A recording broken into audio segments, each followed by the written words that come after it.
you've lived a long time in a particular place, you may take the sights and sounds for granted. But looking at the vivid sketches in Lorette Roberts' book, Singapore, Sketches of a Lion City, you can't help but to feel proud by the diverse people, places and objects that can be found on this little island.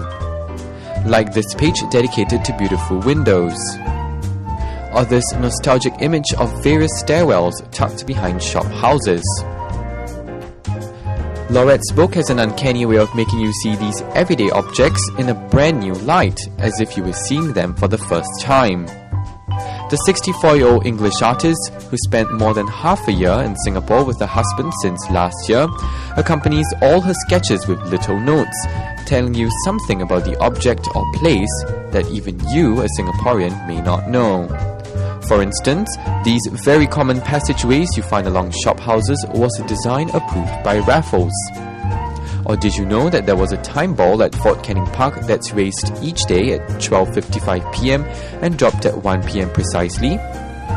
One of its most charming pages was that of Lim Chu Kang, where Lorette portrays the quirks and charms of the farms in the area. The Balestier page also proves to be a walk down memory lane with its black and white images.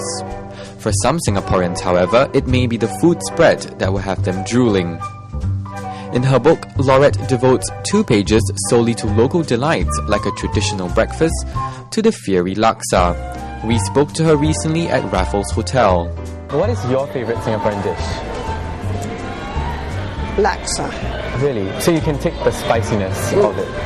But I was also really pleased to try ice kacang. Oh, yes. I've only had one. You can't help but like it. Just keep eating it. Kind of, well, yeah, you keep eating it. Yeah, it's and true. It's so fun. I'll tell you something funny about drawing food. It's quite fun to draw the food and then to actually eat it afterwards. It's like a whole experience. So the first time you came across Peranakan culture was what was 3 years ago in Singapore? A friend of mine in Hong Kong said you have to go to East Coast Road and see the houses and go to the shops and look at the stuff, because it is totally different. But I love the detail and fun. I just feel embarrassed I'd never heard of it before. Well, for someone who hasn't heard of the Peranakan culture before, Lorette does a good job at portraying the many facets of Singaporean life.